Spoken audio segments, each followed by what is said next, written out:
इस वीडियो में हम आपको भगवान राम की नगरी अयोध्या से होकर बहने वाली सरयू नदी के इतिहास को बताते हुए साथ ही भौगोलिक स्ट्रक्चर को भी बताएंगे। सबसे पहला प्रश्न ये है कि ये नदी क्यों इतना खास है।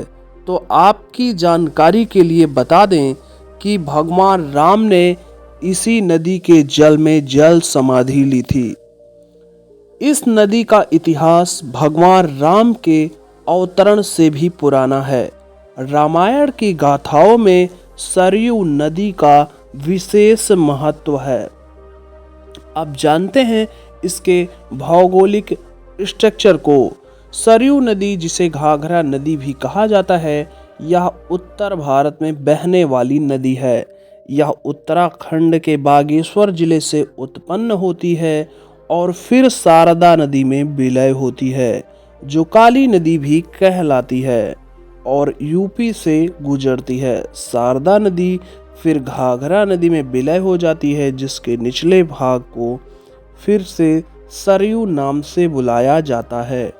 आगे ये नदी प्राचीन ऐतिहासिक तीर्थ अयोध्या से होते हुए बिहार राज्य में प्रवेश करती है, जहां उत्तर प्रदेश के बलिया और बिहार राज्य के छपरा जिले में इसका विलय गंगा नदी में होता है। सरयू नदी पर ऐसी मान्यताएं भी हैं कि ये नदी मानव जाति की अशुद्धियों को धोती है और साथ ही यह गंगा की 7 सहायक नदियों में से एक है। जब आप अयोध्या जाते हैं तो आपको राम की पैड़ी देखने को मिलता है। अब क्या है राम पैड़ी का इतिहास, ये भी जानना अत्यंत महत्वपूर्ण है, क्योंकि राम की पैड़ी में जो जल आता है वो सरयू नदी से ही आता है।